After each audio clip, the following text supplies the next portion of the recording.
If you wish to know the truth then hold to no opinions for और against anything. इसमें जो opinions की बात हो रही है वो रिलेटेड टू दिस पाथ की बात हो रही है, स्पिरिचुअलिटी से रिलेटेड, ट्रूथ से रिलेटेड जो हमारे माइंड में ओपिनियंस हैं वो हमें नहीं रखने हैं, जो हमने प्रेफरेंस वाले पॉइंट से भी देखा था। To set up what you like against what you dislike is the disease of the mind. तो इसमें ये बात हो रही है कि जब हम अपने लाइक्स को सेटअप कर देते हैं, और यही मैं कर रही थी लास्ट सेशन में, तो it is the disease of the mind. अब डिजीज़ का मतलब जो मुझे समझ में आया, इट इज़ कि mind is not at ease. मतलब अब अगर हमारा ध्यान उन्हीं लाइक्स एंड डिसलाइक्स में रहेगा तो जो है अभी हमारे सामने, because the truth is here and now, उसके लिए कहीं जाने की, कुछ करने की ज़रूरत नहीं है एज सच, तो जो है उससे ध्यान हट जाएगा हमारा जब हम अपने लाइक्स और डिसलाइक्स में ही बिज़ी रहेंगे या एक्सपेक्टेशंस में बिज़ी रहेंगे, या उसको उस तरीके से इंटरप्रेट करेंगे जैसा कि हम चाहते हैं कि वो हो, या हमारे साथ में उसकी वजह से ये हो। राइट। एवरीबडी वांट्स कि ये जानने के बाद में मेरी लाइफ ऐसी हो जाएगी। ये क्या है? ये एक डिजीज़ हो गई माइंड की, एक बीमारी हो गई। और ये जो वर्ड्स है ना, इसमें ये भी याद रखना है कि ये ट्रांसलेटेड वर्जन है, तो ट्रांसलेशन में बहुत कुछ खो जाता है। एक्चुअल में क्या कहा गया है वो तो हमें पता ही नहीं है। इनफैक्ट इसके भी अलग अलग ट्रांसलेशंस हैं इस बुक के, और हर ट्रांसलेशन में अलग अलग तरीके से अलग अलग लैंग्वेज यूज़ करी गई है। तो we should not look at those words as an absolute, कि डिजीज़ का मतलब ये नहीं कि डिस ईज। डिजीज़ का मतलब कि ये माइंड की बीमारी है। माइंड क्या करता है? होप में जीता है, एक उम्मीद में जीता है कि मुझे वो मिल जाएगा जो मुझे चाहिए, या ये कह लो माइंड का जो ग्राउंड है दैट इज डिजायर। और इसी का ऑपोजिट है फियर। जहां डिजायर होता है वहीं डर होता है, उसी को खोने का डर होता है। तो माइंड का रूट क्या आ गया? डिजायर। तो ये माइंड की बीमारी है। Mind is always creating something, imagining something about the truth rather than looking at the truth. वो ट्रूथ को भी अपने तरीके से इंटरप्रेट करना चाहता है, या वो चाहता है कि truth must be convenient for me. Truth में भी इनकन्वीनियंट, ट्रूथ में give you pain, psychological pain, but वो हमें नहीं चाहिए। हमें तो प्लेजर चाहिए। हमें ये चाहिए कि ट्रूथ मस्ट बी प्लेजरेबल, या फिर जब हम सच को जान ले, एनलाइटेंड हो जाए, तो एक ऐसी स्टेट आ जाएगी कि उसके बाद में हम सबके साथ में एक हो जाएंगे, लव एंड कंपैशन और ये और वो, पता नहीं किस किस तरह की कहानियां हमारे माइंड में बैठी हुई है। माइंड में आइडल बैठे हुए हैं, तो हमारा माइंड क्या चाहता है? हम वैसे बन जाएंगे, मतलब हमारी लाइफ चेंज हो जाएगी, जबकि एक्चुअल में कुछ भी नहीं बदलता है। ये फैक्ट है। बट इस फैक्ट को जब हम देखते हैं तो फिर हम कहेंगे फिर इसमें पढ़ा क्या है? पढ़ा क्या है क्या नहीं है, दैट इज नॉट इंपॉर्टेंट। सच जैसा है सो है। तो when the fundamental nature of things is not recognized, the mind's essential peace is disturbed to no avail। कि जब हम चीज़ों को जो जैसी हैं वैसे नहीं देखते और कहीं इमेजिनेशंस में हैं, क्योंकि जो है सामने है, अब कॉन्शियसनेस को देखो तो वो है सामने है, या मटेरियलिस्टिक पॉइंट ऑफ व्यू से मटेरियल को भी देखो तो सामने है, मतलब कि सब कुछ वही है, 5 तत्व हैं या साउंड ऑफ साइलेंस है, वो सामने है ना। उसमें कुछ इमेजिनेशंस की ज़रूरत तो नहीं है कि मुझे कुछ चाहिए उससे या मेरी ज़िंदगी बदल जाए, जो भी मैं पिछले सेशन में कर रही थी, if I am rightly understanding. Absolutely. और जब आप ये बोलते हो कि मेरी ज़िंदगी बदल जाए या मेरे को कुछ चाहिए, तो मैं कौन है उसको क्वेश्चन करना होता है कि क्या मैं कोई है भी सेपरेट या नहीं है। जब मैं है ही नहीं, तो जो भी उसके बेस पे आप डिज़ायर्स क्रिएट कर रहे हो और अपने लाइक डिसलाइक है, जो भी कहानियाँ हैं, वो सभी झूठ हो गई ना। जब मैं ही झूठ है तो उस मैं के सच को हम कभी देखते ही नहीं है। मैं को बचा करके रखते हैं। मैं का ग्राउंड क्या है? डिज़ायर। डिज़ायर और मैं अलग अलग नहीं है। आप ये कह सकते हो डिज़ायर मैं पे टिका है, तो अगर मैं को हमने इंक्वायर कर लिया तो जो मैं रिलेटेड डिज़ायर है वही डिजॉल्व हो जाएगा। लेकिन बॉडी रिलेटेड डिज़ायर्स डिजॉल्व नहीं होंगे। ये नहीं है कि उसके बाद भूख लगनी बंद हो जाएगी, प्यास लगनी बंद हो जाएगी, या फिर कोई खाना आपको अच्छा लगता है वो अच्छा लगना बंद हो जाएगा, या उसकी क्रेविंग बंद हो जाएगी। तो बायोलॉजिकल डिजायर्स नहीं बदलते हैं, हैबिचुअल डिजायर्स नहीं बदलते हैं, या जिस तरह की आपकी कंडीशनिंग हो गई है बॉडी की, माइंड की, वो डिजायर्स नहीं बदलते हैं। But desire related to the truth वो डिजॉल्व हो जाता है। यानी इस मैं के सच को जानने का डिजायर डिजॉल्व हो जाता है जब पता लग जाता है कि मैं एक झूठ है, तो वो डिजॉल्व हो गया। तो लोग क्या चाहते हैं? मैं मुक्त हो जाए, मैं अच्छा हो जाए। अरे ये तो देखो मैं है भी या नहीं है। जब मैं ही नहीं है तो बेटर क्या होगा और खराब क्या होगा? इस तरह से देखना होता है, आराम से, स्टेप बाय स्टेप। मतलब साइकोलॉजिकल लेवल पे भी कुछ नहीं बदला और बॉडी के लेवल पे भी कुछ नहीं बदला, बस एक छोटी सी चीज़ बदल गई कि जो ट्रूथ से रिलेटेड जो कुछ भी हमारे माइंड में एक्सपेक्टेशंस हैं कि ये हो जाएगा वो हो जाएगा, जिसके लिए भटक रहे हैं, वो डिसॉल्व हो जाएगा। देखा जाए तो एट अ सरफेस लेवल कुछ भी नहीं बदला, but at a fundamental level सब कुछ ही बदल गया। कि पहले आप एक बुलबुले थे तो अच्छे थे, बुरे थे, ये था वो था, अभी भी बुलबुले हैं, बट फ़र्क ये है कि बस इतना सा बदल गया कि अब मैं पानी हूँ। तो आप ये कह सकते हो आपने एक तरफ से आपने मैं के सच को देख लिया, वो सच क्या है कि वो झूठ है, दूसरी तरफ से जो एक्चुअल में सच है उसको देख लिया, तो सब कुछ ही बदल गया। एक लेवल पे देखा जाए तो कुछ भी नहीं बदला, ऊपर ऊपर लेवल पे मतलब आपके आसपास में आपके फ्रेंड्स को, रिलेटिव्स को अगर लग रहा है ना कि कुछ बदल गया है तो समझ जाओ आप नौटंकी कर रहे हो। उसको ड्रामा बोलते हैं कि पहले मैं स्पिरिचुअल नहीं था, अब मैं स्पिरिचुअल हो गया हूँ। पहले मैं मेडिटेशन नहीं करता था, अब मैं मेडिटेशन करता हूँ। पहले मैं ये बुक नहीं पढ़ता था, अब मैंने बुक पढ़ी, अब देखो मैं कितना अच्छा इंसान हो गया। ऐसे लोग बहुत बुरी तरीके से जाकर के फंसते हैं, क्योंकि उनको बाद में टॉन्ट सुनने पड़ते हैं अपने घर वालों के कि तुम्हारे में तो कुछ भी नहीं बदला, पहले ही अच्छे थे तुम तो। अब उस इंसान को और गुस्सा आएगा, उसको समझ ही नहीं आएगा हो क्या रहा है।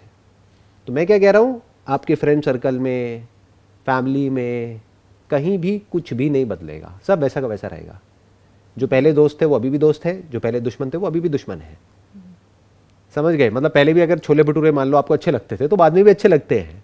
अगर आप कह रहे हो नहीं नहीं पहले तो मुझे बहुत अच्छे लगते थे, लेकिन अब जब से मैंने मेडिटेशन करी है मुझे समझ आ गया कि इसमें कुछ नहीं पड़ा है, अब मैं फलाहार भोजन ग्रहण करूंगी और अब मैं बस फ्रूट्स को ही खाऊंगी, वेजिटेबल्स ही खाऊंगी। कुछ दिन बाद बोर हो जाओगे, क्योंकि आपके बेसिक नेचर से बिल्कुल अलग है वो। तो आप ड्रामा कर रहे हो, वो ड्रामा ज़्यादा दिन तक टिकेगा नहीं और आपको फंसाएगा। आप ना इधर के रहोगे ना उधर के रहोगे। जो एक्चुअल में हो उससे भी आप गए और जो बनने की कोशिश कर रहे हो वो आप बन नहीं पाओगे, तो आप दोनों तरफ से फंस जाओगे। तो एक मास्क लगा लोगे। यहाँ क्या होता है, मास्क उतर जाते हैं, अब जो है सो है, आप घटिया भी हो बढ़िया भी हो। सो हुआ क्या कि बाहर की दुनिया में कुछ भी नहीं बदला, सब कुछ वैसे ही रहा। पहले आप जो काम कर रहे थे वहीं जा रहे हो, उसी ऑफिस में काम कर रहे हो, चाहे जॉब कर रहे हो, बिजनेस कर रहे हो, पहले पढ़ाई कर रहे थे अभी भी पढ़ाई कर रहे हो, नहीं कर रहे हो, व्हाटएवर, जो भी पहले हो रहा था जैसे हो रहा था सब वैसे ही हो रहा है बाहर की दुनिया में। और किसी को कोई आइडिया नहीं है कि क्या हो रहा है। आपकी फैमिली को, फ्रेंड्स को, रिलेटिव्स को, इसको उसको, किसी को कुछ नहीं पता है। सबके लिए सब कुछ नॉर्मल है।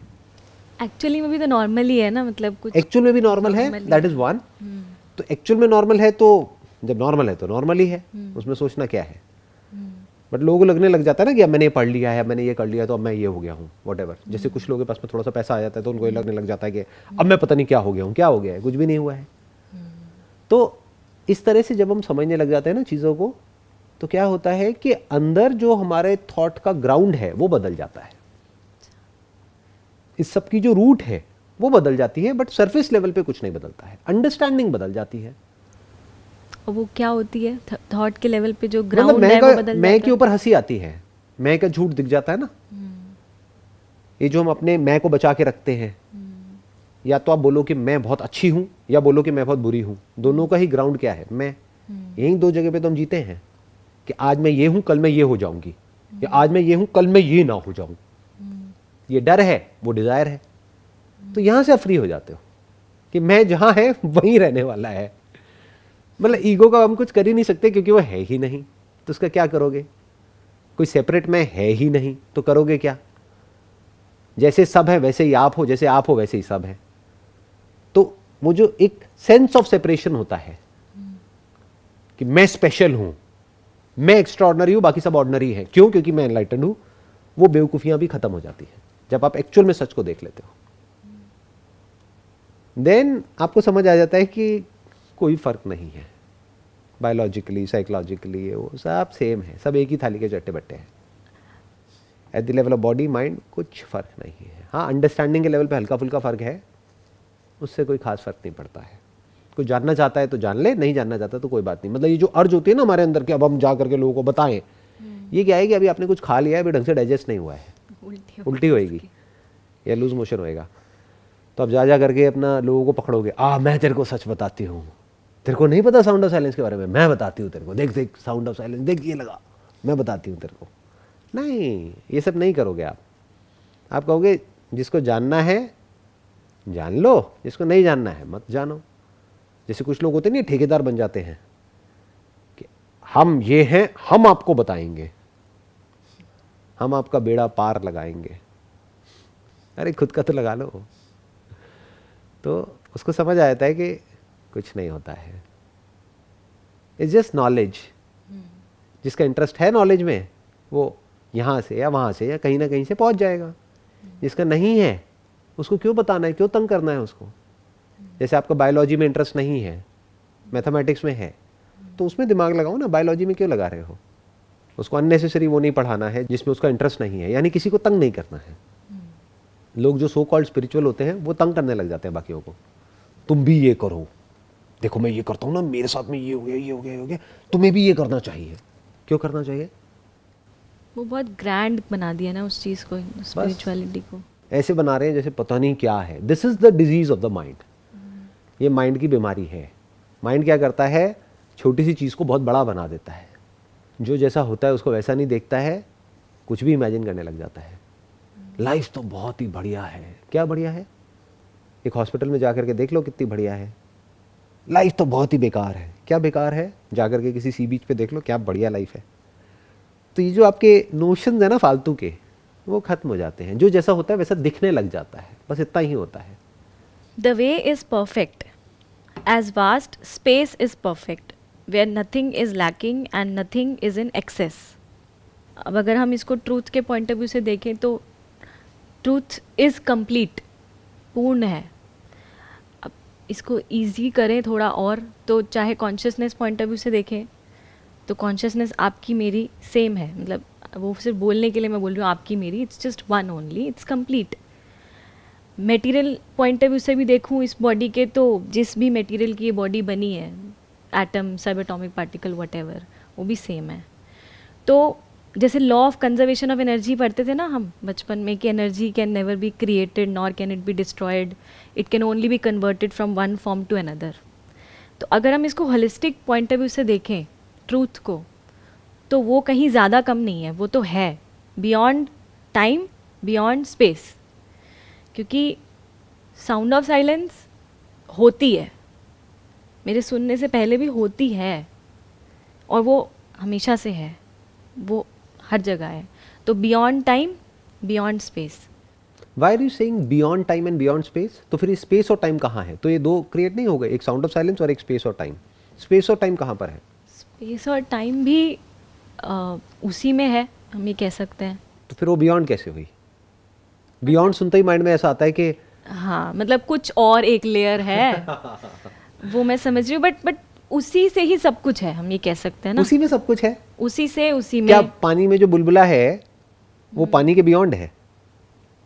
ये जो बियॉन्ड वर्ड है ना, this is in relation to not beyond, otherwise it does not make sense. जैसे अगर आप बोलते हो कि पानी में बुलबुला है और यही सच है, तो आप कह रहे हो नहीं, जो पानी है वो उस बुलबुले के बियॉन्ड है। तो बोलने के लिए है ताकि आपका माइंड खुले, आप क्वेश्चन करो कि अच्छा बुलबुले के अलावा भी कुछ और है क्या। बट जब आपने सच को देख लिया है तो आप ये वर्ड भी नहीं यूज कर पाओगे, क्योंकि एक्चुअल में वो बियॉन्ड नहीं है ना। उसी बुलबुले में स्पेस है, वो बुलबुला टाइम में है, क्योंकि बुलबुला बनता है मिटता है, दैट इज इन टाइम। उस बुलबुले में दो तरह के टाइम है, एक है क्रोनोलॉजिकल टाइम, यानी जिस पॉइंट पे वो बुलबुला बना और जिस पॉइंट पे मिटा वो हो गया क्रोनोलॉजिकल टाइम। एक है साइकोलॉजिकल टाइम, यानी उस बुलबुले के ब्रेन में जो रिकॉर्डिंग पड़ी हुई है, वो रिकॉर्डिंग प्ले हो रही है, वहां पे एक साइकोलॉजिकल टाइम चल रहा है, past, present, future. Chronologically in reality सिर्फ प्रेजेंट होता है, क्योंकि जब भी होता है अभी में होता है। बट उसको भी हम अगर ट्रेस डाउन करें from the form point of view तो हम बोल सकते हैं अच्छा ये पास्ट है, ये प्रेजेंट है, ये फ्यूचर है। बट अगर और बारीकी से हम देखें तो दैट बुलबुला और द स्पेस इन द बुलबुला और that concept of physical time और psychological time is not beyond water, it is all in water. ना बुलबुला बियॉन्ड है, ना पानी बियॉन्ड है। आप ये कह सकते हो कि बुलबुला है ही नहीं, वो जो concept of space and time है वो सब कुछ पानी में ही है। तो बियॉन्ड क्या है? कुछ भी नहीं है एक्चुअली में। तो देयर इज़ नो टाइम, जैसे आपने बोला कि क्रोनोलॉजिकली प्रेजेंट है, अभी आपने बोला, लेकिन साइकोलॉजिकली भी even if I am thinking about future और past, it is in the present, it is in the present ना। Right. मतलब इन द प्रेजेंट क्या है, तो प्रेजेंट ही और रहेगा हमेशा present he. Right, but the concept of time, इसीलिए मैं बार बार ये वर्ड यूज कर रहा हूँ, कॉन्सेप्ट ऑफ टाइम। कॉन्सेप्ट का मतलब यही है कि जो एक्चुअल में नहीं है, कॉन्सेप्ट है। The concept of time exist करता है in relation to the form of the bubble, क्योंकि उसको आप ट्रेस डाउन कर सकते हो। जैसे एक साइंटिस्ट एक पेड़ को ऑब्जर्व कर सकता है कि ये पेड़ कितने साल पुराना है और अभी कितने साल तक और रहने वाला है। तो in that concept, yes, time exist in relation to the form which is constantly changing.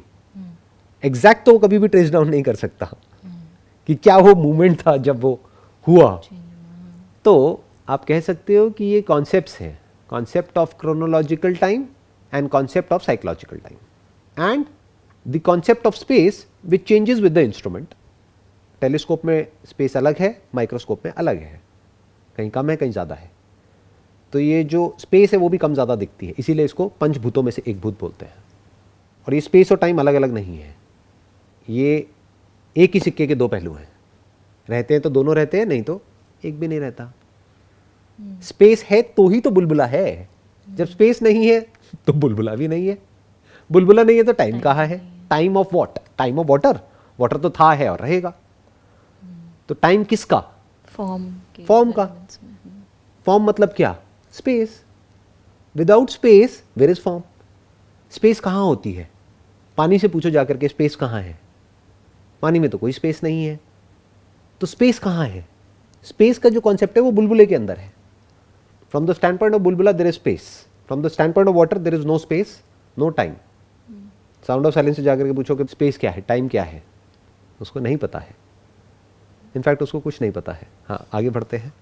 Indeed, it is due to our grasping and rejecting that we do not know the true nature of things.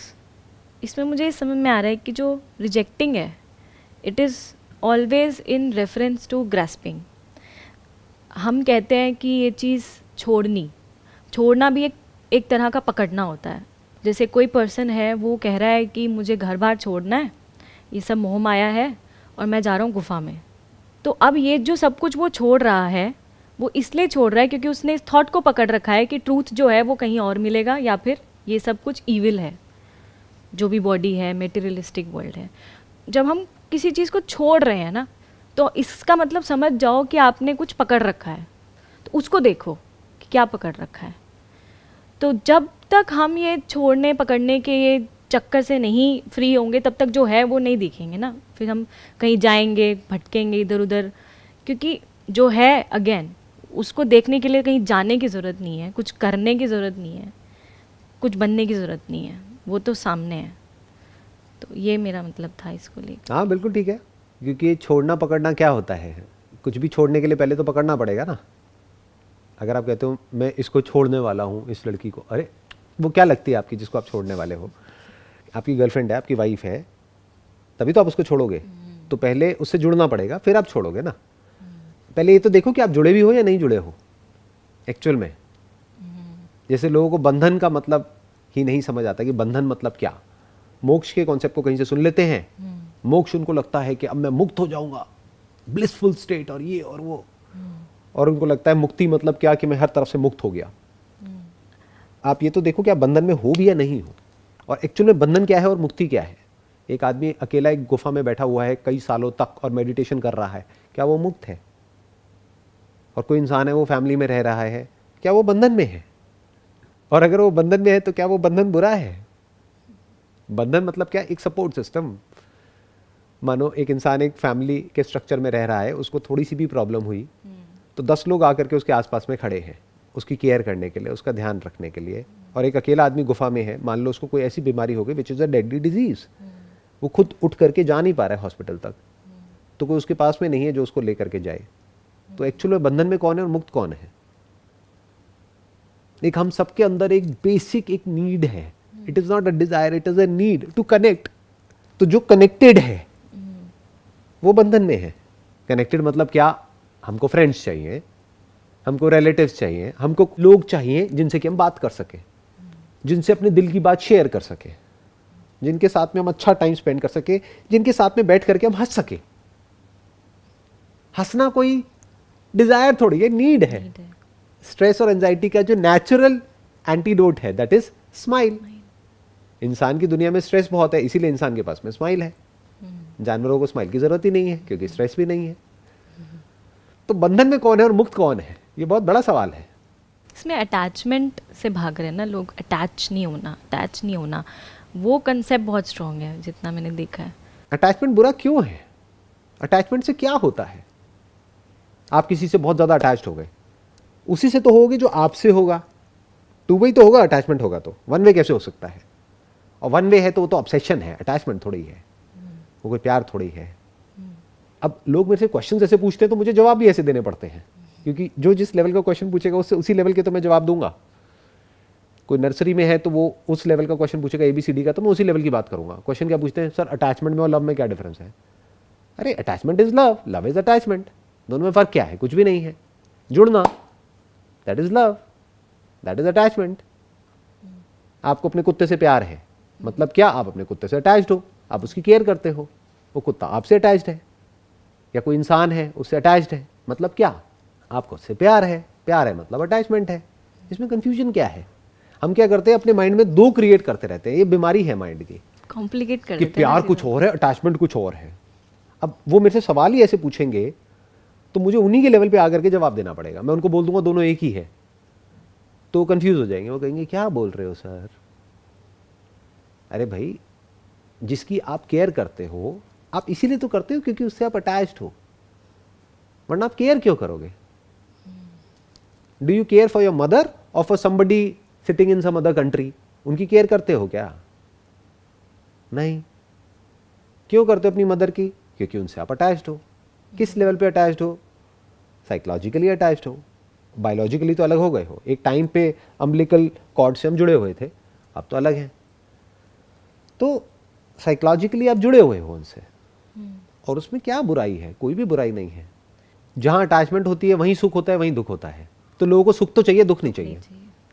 बिना attachment के ना सुख है ना दुख है। तो करना क्या चाहिए कि अपनी रिलेशनशिप्स को इस तरीके से बनाओ, इस तरह से डिफाइन करो कि वहां पर दुख की पॉसिबिलिटी कम हो, सुख की ज्यादा हो। सर मुझे ऐसा लग रहा है कि ये जो अटैचमेंट का जो कॉन्सेप्ट इतना कॉम्प्लिकेटेड है लोगों के माइंड में, वो इसलिए है क्योंकि सेपरेशन इज़ इनएविटेबल, वो होना ही होना है।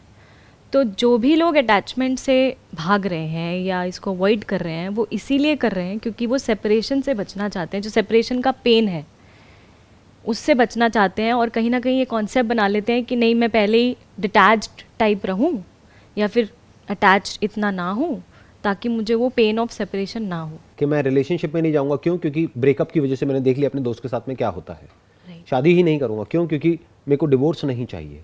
या फिर डेथ भी देख लो, डेथ इज़ ऑल्सो पॉसिबिलिटी, वो तो होना ही है ना कभी ना कभी। राइट, कि अगर मैं उसके साथ में ज़्यादा ही अटैच हो गया और उसको कुछ हो गया तो मेरा क्या होगा? तो बेसिकली प्रॉब्लम क्या है? प्रॉब्लम अटैचमेंट नहीं है, प्रॉब्लम है दैट फियर ऑफ सेपरेशन। अगर वो फियर हमारे अंदर से निकल जाए, मतलब क्या है कि जो होना है सो होना ही है, दैट इज़ अ फैक्ट। वो सिर्फ बोलने के लिए नहीं है। जैसे कुछ लोग होते हैं वो बोल देते हैं जो होना है सो होना है, उन्हीं को कौन टाल सकता है, वटेवर। जब खुद के साथ में हो जाता है तब रोते रहते हैं बैठे बैठे। कहने का मतलब है कि if you can see it as a fact कि इट इज़ अनसर्टेन कि कल क्या होने वाला है, बट आज तो सर्टेनिटी है ना। आज में अगर आप किसी के साथ में अटैच्ड हो, किसी से प्यार करते हो, उसके साथ में टाइम स्पेंड कर रहे हो, उसको एक्सप्रेस कर रहे हो, उसको बता रहे हो और एंजॉय कर रहे हो और खुश हो, तो उसमें क्या बुराई है? कुछ भी नहीं है। कल अलग हो जाते हो, दुख होगा, कोई बात नहीं, तब की तब देखेंगे। कल अगर अलग हो जाते हो तो क्या होगा? Because of death, because of separation, because of whatever reasons, फिर तो डेथ ही एक रीजन रह जाता है सेपरेशन का। अदरवाइज पॉसिबिलिटी बहुत कम है कि आप सेपरेट होगे। जैसे फॉर एग्जाम्पल, इंसान की तो बात ही नहीं करते, कोई जानवर है, उससे आपको एक्चुअल में अटैचमेंट है, एक्चुअल में उससे प्यार है, उसको छोड़ दोगे क्या सड़क पे ले जा करके? नहीं ना। तो अलग होने की पॉसिबिलिटी ऑलमोस्ट जीरो हो गई। वो कब होगी? जब डेथ होगी। तो उसके बारे में अभी क्यों सोचना है? जब होगी तब की तब देखेंगे ना। तो फिर इसमें लिखा है कि live neither in the entanglements of outer things nor in the ideas और फीलिंग्स ऑफ एम्प्टीनेस। मुझे जो समझ में आया इसमें, मैंने दो पर्सपेक्टिव से इसको समझा। पहला तो ये कि जो एंटेंगलमेंट्स ऑफ आउटर थिंग्स की बात हो रही है, यहाँ पर getting too much involve in relations and possessions की बात हो रही है, ऐसा मुझे लगता है। तो या तो हम मेटेरियलिस्टिक वर्ल्ड में रिलेशंस एंड पोजेशंस को ही सिर्फ सच मान रहे हैं और कुछ नहीं है दिमाग में, सिर्फ वही है तो वही है, नथिंग एल्स। तो वो तो चेंज होगा, अभी जैसे हम बात भी कर रहे हैं वो तो चेंज होगा, उसमें तो चेंज होना ही होना है। या फिर हम आइडियाज़ और फीलिंग्स ऑफ एम्प्टीनेस, मतलब यहाँ पर बात हो रही है आइडियाज़ ऑफ एम्प्टीनेस की, कि समाधि में बैठ रहे हैं और जब हमने एक सेशन में इसके बारे में डिस्कस भी किया था कि जिसको हम एम्प्टीनेस बोलते हैं, जिसको हम नथिंगनेस बोलते हैं, it is full of everything and anything, मतलब it is always in relation to something और एवरीथिंग। जब भी हम कह रहे हैं कि कुछ नहीं है, अब तो मैं एकदम शांत हूँ, अब सब कुछ खाली है, तो हम कह रहे हैं इन रेफरेंस टू एवरीथिंग, उस नथिंगनेस की बात। उस वक्त तो एक्चुअल में कुछ भी नहीं होता है, जैसे गहरी नींद में उस वक्त कोई बोलने वाला भी नहीं होता है कि नथिंगनेस है, वो तो बाद में याद करके हम बोलते हैं कि हाँ that was a blissful state, जब कुछ भी नहीं था। जैसे अपनी नींद सबको प्यारी होती है, तो समाधि मतलब क्या कि एक तरह से एक्चुअल में समाधि का मतलब कुछ और होता है, बट बहुत कम लोग उस मतलब को देखते हैं। ज़्यादातर लोग क्या समझते हैं समाधि मतलब क्या कि वहाँ पर जा करके बैठ गए और कुछ भी नहीं है। That is just like deep sleep. Deep sleep is blissful, तो अरे वैसे ही सो जाओ।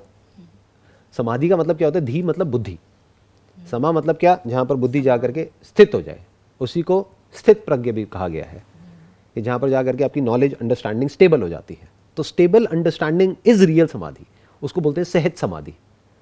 कि आप किसी के साथ में बैठे हो, बात कर रहे हो, काम कर रहे हो, घर में हो, यहाँ हो, बाहर हो, लेकिन सहज ही समाधि में हो। अब आपको आंखें बंद करने की जरूरत नहीं है, कहीं जाने की जरूरत नहीं है, आप 24/7 समाधि में हो। Live neither in the entanglements of outer things nor in the ideas और फीलिंग्स ऑफ एम्प्टीनेस। तो ये दो एक्सट्रीम है जहाँ पे हमारा माइंड भागता है।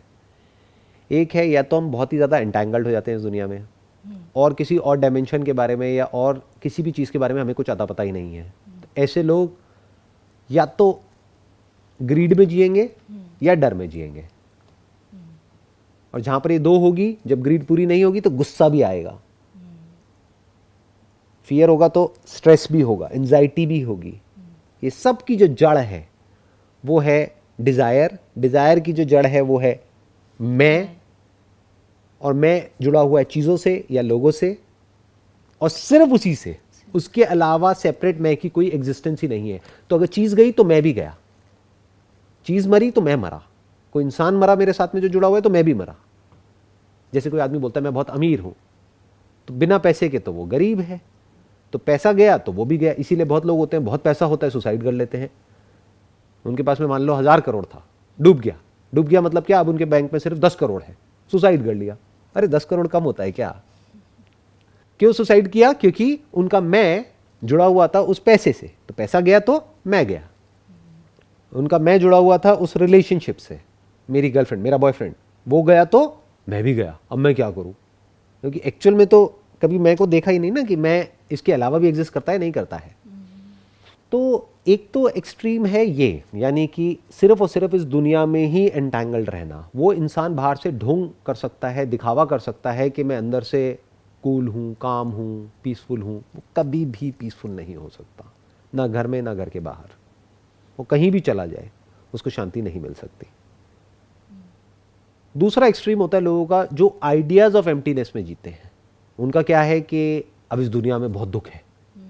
क्यों दुख है? उनके मैं की वजह से। उसी मैं को ले करके वो किसी मेडिटेशन सेंटर में या किसी आश्रम में जाकर के बैठ गए, वहां पे थोड़ी देर के लिए उनको उस मैं से फ्रीडम मिली, जैसा गहरी नींद में होता है। अब उनको स्टेट से अटैचमेंट हो गई, वो स्टेट जहां पर कुछ भी नहीं है। They want to be in that state of emptiness, and the moment they want to be in that state of emptiness, they want आ गई ना, डिजायर आ गया ना, now they can't be in the state of emptiness. वो लग रहा है कि एम्प्टीनेस है, वो अचीव ही नहीं हो पाएगी। अब वो बाहर से दिखाएगा लोगों को, वो अचीव हो ही नहीं सकती।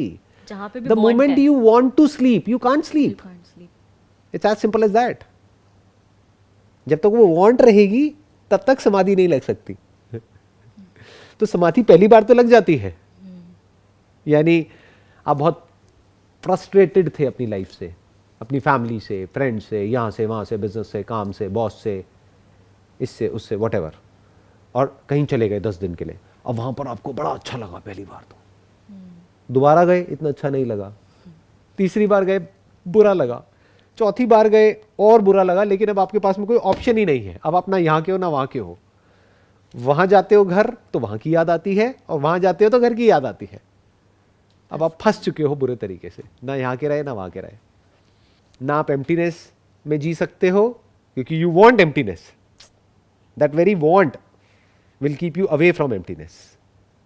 एंड जो यहाँ पर आप एंटैंगल्ड थे वहां पर तो थे ही, अब और ज्यादा एंटैंगल्ड हो गए क्योंकि अब वो लोग और ज्यादा आपका टॉर्चर करेंगे। फॉर एग्जांपल आपकी वाइफ है, वो कहेगी क्या बार बार कहाँ जाते रहते हो, मेरे को टाइम क्यों नहीं देते।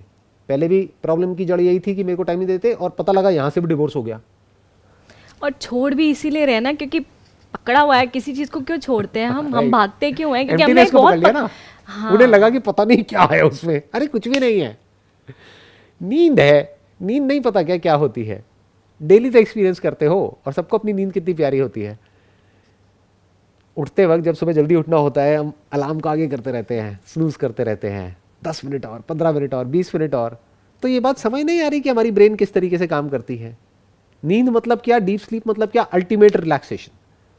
अब लोग क्या करेंगे, समाधि का अपना एक कॉन्सेप्ट बना देंगे कि वो नींद से भी ऊपर है। नींद से ऊपर कुछ कैसे हो सकता है, गहरी नींद से ऊपर कुछ नहीं है। That is the highest state as far as bliss is concerned. उससे सबको प्यार है। अगर आपको सोने ना दिया जाए 2-3 दिन तक तो आप लड़ जाओगे, मर जाओगे, कुछ भी करोगे, लेकिन सो जाओगे। तो this is proven, scientifically proven, it is evident, इसमें कोई आर्ग्यूमेंट नहीं है। बट कोई इंसान आकर के कहता है कि नींद से ऊपर भी एक स्टेट है, वहां पर बहुत बड़ा क्वेश्चन मार्क है कि वो इंसान ऐसा क्यों बोल रहा है। जब आप ये समझ जाते हो कि emptiness is not the answer, तो एम्प्टीनेस का डिजायर निकल गया, वांट निकल गई, and running away from what ever is not the answer. Problem है तो सोल्यूशन निकालो, और नहीं है तो समझो। दोनों ही केस में आपका माइंड सोल्यूशन ओरिएंटेड है। तो जब प्रॉब्लम का सोल्यूशन निकल जाता है, यानी आपके दांत में दर्द है, उसका इलाज हो गया, अब दर्द नहीं है, तो वहां से ध्यान हट जाता है। तो अब आपको वो स्टेट अचीव करने की जरूरत नहीं है जहां पे दर्द नहीं है, क्योंकि जो बचा रह गया वहां पे कोई दर्द नहीं है। अब अगर आपके अंदर डिजायर आ गया कि अब मेरे को एक ऐसी स्टेट मिल जाए जहां पे कोई दर्द नहीं है, तो वो डिजायर ही दर्द क्रिएट कर देगा साइकोलॉजिकली, वो आपको वहां तक नहीं जाने देगा। लेकिन लोग इतनी बारीकी से नहीं देख पाते हैं चीजों को, वो फंस जाते हैं कहीं ना कहीं जा करके, किसी ना किसी की बातों में, किसी ना किसी एक्टिविटीज़ में, यहाँ पर वहाँ पर, रिचुअल्स में, प्रैक्टिसेस में, कहीं ना कहीं जा करके फंस जाते हैं बुरे तरीके से। अब इसमें एक लाइन है, be serene and at one with things and erroneous views will disappear by themselves. तो ये लाइन थोड़ा सा मुझे डाउटफुल था कि we cannot be at one with things, क्योंकि the truth is not even at one with things, the truth is one. At one का मतलब हुआ ना कि एक वो एक ये, तो एट वन हो रहे हैं, तो वहाँ पे वो दो आ गए ना। But in reality truth is one, not even at one.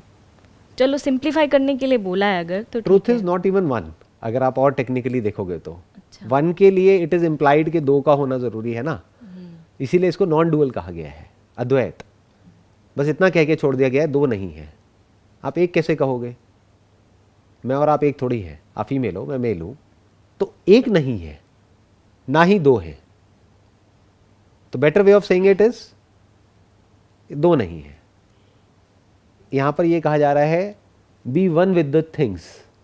मतलब क्या कि दो मत क्रिएट करो अपने माइंड में कि मैं और ये, मैं और वो, वहां मत जियो। ये नहीं कहा जा रहा है कि एक हो जाओ, क्योंकि लोगों का माइंड कैसे चलता है, वो एक्सट्रीम में जंप मारते हैं सीधा। तो क्या इसका मतलब हम एक हो जाए? एक कैसे हो सकते हो? हर तरह के लोग हैं इस दुनिया में। कुछ लोगों से आपको डिस्टेंस मेंटेन करना है, कुछ के पास जाना है, किसी से दूर रहना है, तो eight the level of action वो डिस्टेंस रहना ही चाहिए। आपको पता होना चाहिए कि कौन आपके लिए हार्मफुल है, कौन आपका वेल विशर है। तो उसकी बात यहाँ पर नहीं करी जा रही है। वो क्या कहा जा रहा है, at the level of understanding be one with the things, कि मैं और ये जो पानी है ये दो नहीं है, एक ही है। उस वे में कहा जा रहा है। तो इन बातों में जाकर के हम फंस जाएंगे अगर हम बातों की तरह देखने लग जाएंगे। रियलिटी को देख लो। बस ये कहा जा रहा है कि ये पानी और मैं अलग अलग नहीं है। This body is made up of water, this is water, पी लिया, एक ही है। बट माइंड के लेवल पे we can not be one at things.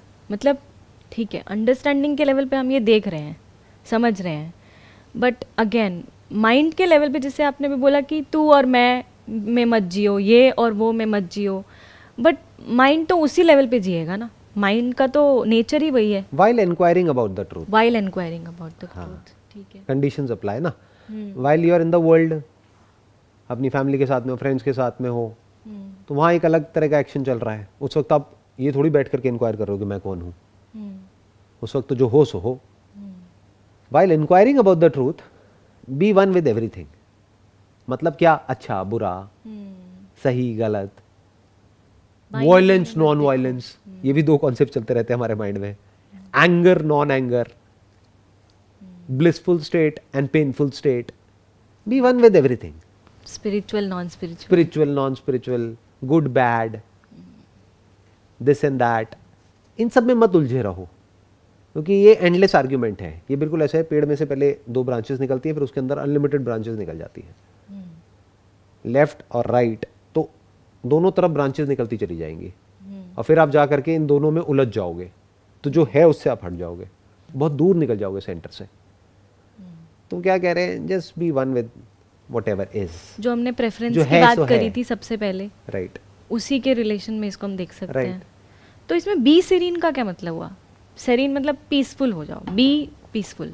जो भी कुछ है हमारे अंदर और हमारे बाहर, अगर उसको हम एज इट इज़ देख लेते हैं, और हम अननेसेसरी ये नहीं कह रहे कि मैं ये हूँ वो है, while inquiring about the truth, तो हम सीरीन होते हैं। तो सीरीन होना नहीं पड़ता है, क्योंकि सीरीन कोई हो नहीं सकता है। पीसफुल हो थोड़ी सकते हैं, पीसफुल हो जाते हैं। Peaceful is the outcome of right understanding. You can't be peaceful with effort. ये एक बहुत बड़ी गलती है जो लोग करते हैं, वो एफर्ट करते हैं पीसफुल होने के लिए। Peaceful means to be effortless. ना how will you be effortless? Effort होता क्यों है? एफर्ट की जड़ में जाओ, साइकोलॉजिकल लेवल पे क्या एफर्ट है हमारा। अभी फिजिकल एफर्ट की बात नहीं करी जा रही है यहाँ पे, स्पिरिचुअल इंक्वायरी चल रही है, तो साइकोलॉजिकली हम क्या एफर्ट करते हैं?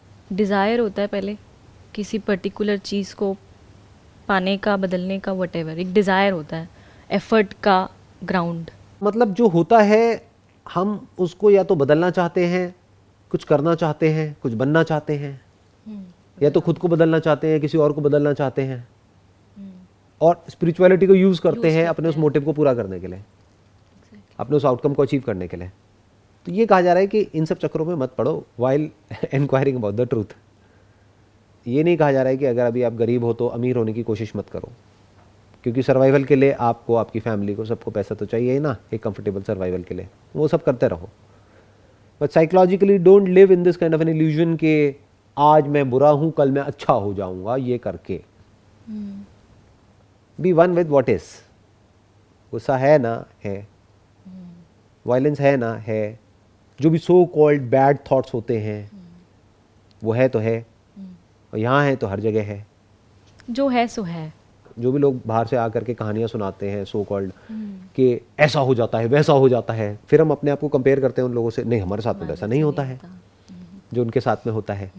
तो फिर हम कहते हैं अच्छा हम पीछे हैं, वो आगे हैं।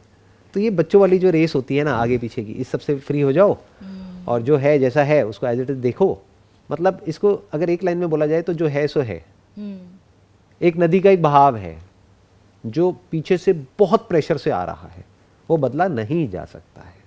वहाँ पर एक छोटा सा बुलबुला बैठ करके ये सोच रहा है कि मैं इस बहाव को बदल दूंगा, या मैं खुद को बदल दूंगा, मैं ये कर दूंगा, मैं वो कर दूंगा। ठीक है, कोशिश करते रहो, कर्म करते रहो जो आपको लगता है, but back of the mind while you are inquiring about the truth, तो समझ जाओ कि ना कुछ हुआ था, ना कुछ हुआ है, ना कुछ होने वाला है।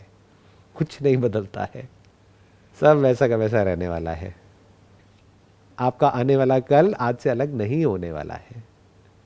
ऊपर ऊपर लेवल पे अलग हो सकता है।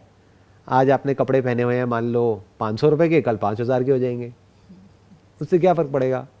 बैठ करके खुश होते रहो। वो खुश होने के लिए भी आपको अपने आप को कंपेयर करना पड़ेगा किसी और से कि देख तेरे पास 500 रुपए के, मेरे पास 5000 रुपए के, सो व्हाट। वो भी खुश थोड़ी होगा, वो फिर 5 लाख के देखेगा। और अगर आपको वापस से 5000 से 500 पे आना पड़ गया तो हो गया काम। आप तो गए आप। तो ऐसी चीज़ों में फंसो ही मत। इसीलिए बहुत लोगों को पता नहीं है, मेरे जो कपड़े हैं वो बदलते रहते हैं, लेकिन मैं जैसे कहीं गया रोड के साइड में, मुझे कुछ अच्छा लग गया तो 200-400 रुपये का है तो वो भी उठा लेता हूँ, और अगर कुछ महंगा है तो वो भी उठा लेता हूँ। तो कोई फ़र्क नहीं पड़ता है क्या महंगा है क्या सस्ता है।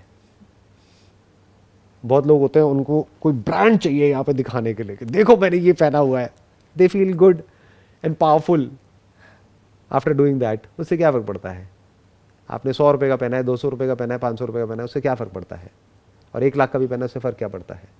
तो ये एक बेसिक अंडरस्टैंडिंग हमारे अंदर होनी चाहिए।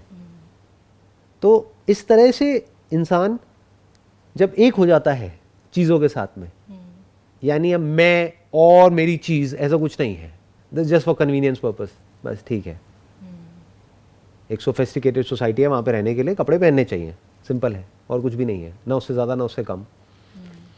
तो जब इस तरह से हम देखते हैं तो इन सब फालतू के चक्रों से हम फ्री हो जाते हैं while inquiring about the truth. तो अपना आराम से इंक्वायर करो, now you are peaceful, serene. और मजे की बात क्या है, not just while inquiring about the truth but otherwise also while living in this world you should not compare yourself with other people. मेरे पास में ये है, तेरे पास में ये है, वो है, व्हाटएवर इट इज। अब ये भी अगर कोई एफर्ट करके अपने आप को कंपेयर नहीं करेगा तो वो कंपेयर करेगा, बट अगर किसी को समझ आ गया है कि कंपैरिजन में कुछ नहीं पड़ा है, ये बच्चों के लिए ठीक है, छोटे छोटे बच्चों के लिए, देख मेरे पास में ये गाड़ी है, तेरे पास में ये है, मेरे पास में 4 है, तेरे पास में 2 हैं, ये बच्चों के लिए ठीक है। जिसकी अंडरस्टैंडिंग एक्चुअल में क्लियर हो गई है तो सब कुछ मुझ में ही तो है, तो क्या पाना है क्या खोना है, सर्वाइवल के लिए जितना चाहिए उतना है अपने पास में, बस बहुत है, क्या करना है। तो सब कुछ मुझ में ही तो है, ये पूरा प्लैनेट, इस प्लैनेट पे जितना भी गोल्ड है, वेल्थ है, ये है, वो है, ये तो प्लैनेट कुछ भी नहीं है, पूरा यूनिवर्स मुझ में है। तो अब क्या हुआ, you are one with the whole, with the whole planet, with the whole universe. तब डिजायर के लिए कोई जगह नहीं है ना, डिजायर के लिए नहीं है तो कोई डिजीज नहीं है, यू आर एट ईज। अब आप आराम से बैठ करके जो है जैसा है उसको वैसे देख सकते हो। आई थिंक आज के लिए इतना काफ़ी है, इसको यहीं पे हम रैप अप करते हैं आज की अपनी इस कॉन्वर्सेशन को। बाकी का जो रह गया है वो हम नेक्स्ट अपने सेशन में टच करेंगे। Thank you so much, thank you. Wish you all the best.